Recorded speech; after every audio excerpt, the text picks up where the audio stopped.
Hi, Mr. Collins. Hey, how are you doing today? I'm wonderful. How are you? Absolutely fantastic. I'm extremely jealous of you because you've had the opportunity to create with Chance the Rapper, and I think that he is the future of music and beyond.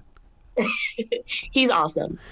Well, you can see how he loves where everybody is on the team, and that he really does invest a lot of his experiences in your platform.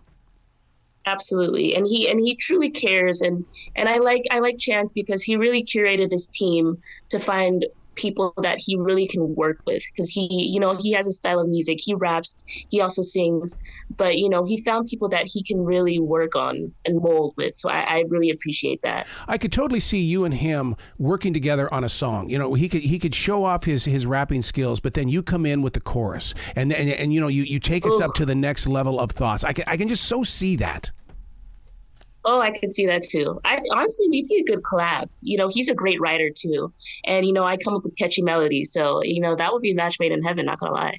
Do you think his writing is because he cares about the people of the Chicago area? And because he always seems to be so community driven, which means he's a listener. He understands. Mm-hmm. I think so. I feel like if you truly love your city, it's gonna show in your art. And he's really into, that's where he's from. And me as an LA native, like I truly use my city as inspiration, so I'm sure he does the same thing. Being right there in LA, are you in the valley or are you over there by the big lights and cameras? No, I'm in the valley. Mm-hmm. Man, in other words, the summertime heat is coming. Oh my goodness. Yeah, today I think it's going to be like 81 degrees. So here we go. It went from like snowing like a month ago, which is crazy. Yeah. We had like a cold streak, but now here we go. It's about to be 80s, 90s. I'm not looking forward to it, to be honest. But those mountains have got to look gorgeous right now because you have finally received the water. The lakes are filling back up. And yes. I know it's been a storm, but as a creative person, we all move through storms. What have you learned from this? Mm-hmm. Honestly, and you're right. It's so green, and it looks beautiful.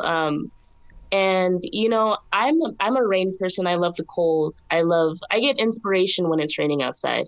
So I just try to appreciate it, just because it doesn't happen often. But when it does, I don't know, just something about the weather, like the gloomy weather, that I gravitate towards. So, that's been wonderful. How often do you get out into the, walking around the block? Because my daughter graduated from UCLA, and I love just walking on the everyday streets of the Los Angeles area because there's a vibration there. And I always said it's probably little mini earthquakes, but no, I just think that there's a vibration in the soil in California. You know what? I try to walk as often as possible. Where I work, I literally work 10 minutes away from where I live, so I get to walk to and from work. Nice. So I try to do that as much as possible. And that's my time where I write. I have my headphones in. I'm just walking to work, and I'm just listening to beats, writing in my head. And that's my, alone time. So it's beautiful to just walk to work and just write. It's my favorite part of the day. When you've got music inside you that long, I mean, it's like I love letting it ferment and to grow and to build upon it each time that each corner that you go around, or even just each ray of light that hits you. Absolutely, yeah. And I get inspired by even the little things, like especially at work, just walking down the street. I try to look at everything around me. I try to be aware of my surroundings, because I'm always looking for some sort of inspiration. Especially sometimes I get writer's block. So I'm always looking for some inspiration. So constantly looking around, looking at someone or looking at the weather, anything. Like, I use that as some sort of inspiration, and it actually really works. You talk about writer's block. I'll never forget, I was with Johnny Resnick from the Goo Goo Dolls, and we started talking about writer's block, and he says, you know what that is? He says, writer's block is when you look at yourself in the mirror and you say, that sucks. And then you have to come back with a reply and say, you know what? I'm giving myself permission to suck today. Therefore, writer's block is gone. I love that. I think that's a wonderful outlook. And I have looked in the mirror and I'm like, you know what? Because I have so many songs half finished, so many songs that are just in the vault that I've never released, just because, you do think like, you know what? that those lyrics are kind of corny, or that's just not my style. So but that's a good way to look at that. I like that. If you only knew how many artists are releasing music today that is 15 to 20 years old, and they sit there and they say, I just had to let it go for a little bit, and now we're bringing it forward because it was meant for now. So that tells me that you are speaking to a future self when you're putting those songs down.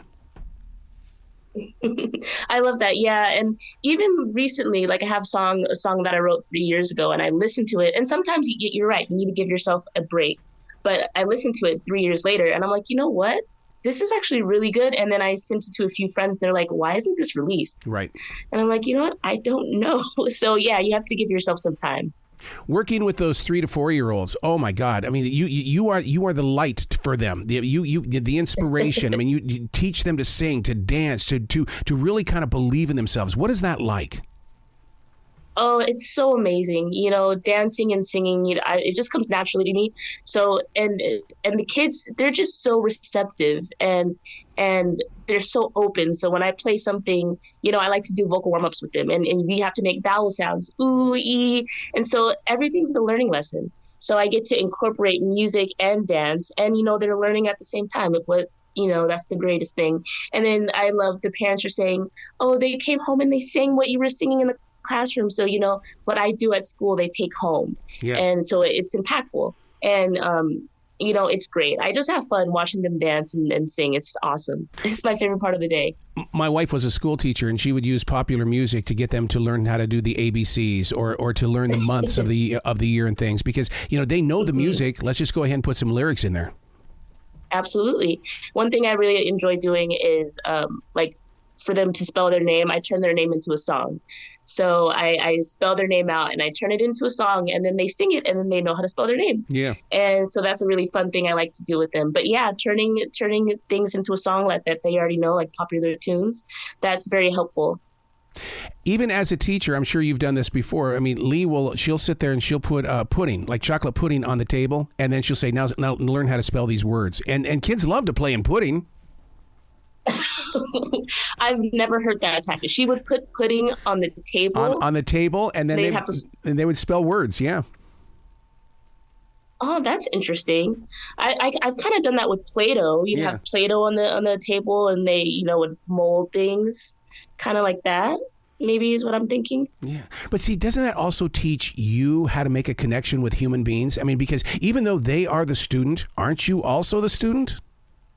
100%. I'm learning with them. Yeah. And they love to explore. So like I said, every moment is a learning opportunity. So I like to go outside, and I bring magnifying glasses outside with me. And then so we'll look for bugs, and I'm like, we look at a bug, and I'm like, what is that bug? And, I like to ask open-ended questions because I want them to be inquisitive and try to figure out for themselves. And I was like, what's on that bug? And, I've never seen that bug either. So we're just looking at it, and they're like, those have red spots and they have stripes. And I'm like, you're right. You know what? I didn't even notice that. Let me look this up to see what kind of bug this is. So every day is a learning opportunity, and I'm learning along with them. And I think that's what's fun with teaching. Learning together, not just always knowing the answer, because they're teaching me too. Oh my God. It's great. You talk about bugs, and Joel Satori, who's one of the greatest photographers of all time, this generation, has released a book that's dedicated 100% to bugs. And as a boy, really? I'm sitting there and I'm going, oh my God, this is so cool. It is the greatest book because he gets in there so close to these bugs. You get to see how fuzzy they are, how ugly they are, but in reality, they're beautiful. I mean, it's just so cool that you study bugs. Yeah, it's my favorite. It's my favorite, and it's just fun. And like I said, everything's a learning opportunity. I ask, what shapes do you see? What color is that? So, sometimes you don't even need a book or a worksheet to learn. Learning opportunities are everywhere, which is why I like to learn through nature. Right. Hey, I'm going to talk to your producer there. Michael, do I have 20 minutes or do I have 10 minutes? Because I don't want to stop. It's a tenor. Oh, geez. All right. We're going to have to get... I know. It's so good. Has it been 10 minutes already? Yes. Yeah. Oh, man. You spoiled me with this conversation. I'm glad you enjoyed it. Well, please come back to this show anytime in the future. The door is always going to be open for you. Oh, thank you so much. I appreciate that. Well, you be brilliant today, okay? All right. You take care. Thank you.